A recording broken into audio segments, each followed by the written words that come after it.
Hey, welcome back to Bridal Sewing Techniques, and today we're going to learn about how to use round-nosed pliers for sewing.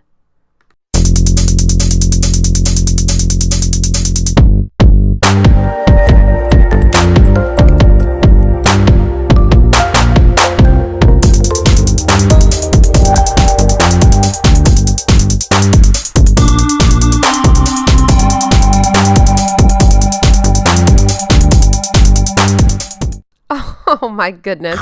Now, what in the world is a sewing snack? Well, it's a new series that I'm starting on here. It's basically just an itty bitty sewing tip. So here's your first sewing snack, and I'm going to keep these all together in a playlist for you. So throughout the years, we'll accumulate these quick and easy little videos for you to watch that will pack a lot of punch. Have you ever had a super tight knot that you had a hard time getting loose? Well, the round nose pliers are perfect for that job.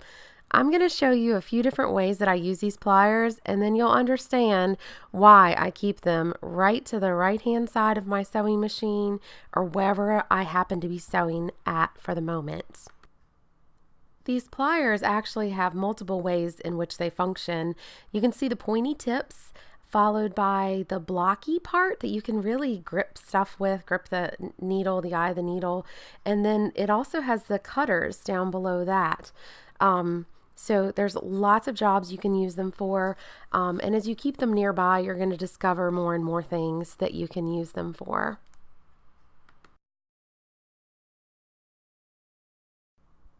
If you have a misshapen hook or eye that's not necessarily under a lot of workload, and there's really nothing wrong with it except for it kind of being bent out of shape, these pliers, because the tips are so small, you can really use them to reshape the hooks and the eyes, reform the curves to where it can be just as good as new.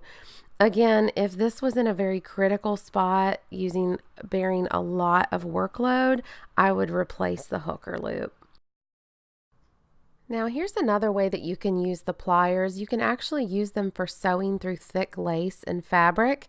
Ideally, you're actually going to grab a pair of pliers that still has that detail point, but has the flatter surface between the teeth of the pliers.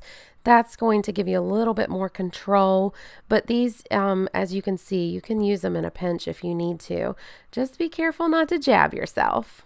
Hope this little sewing snack has helped you. Stay tuned, and I'll have some more coming your way, and of course the longer lessons as well. Please like, share, and subscribe. It means the world to me.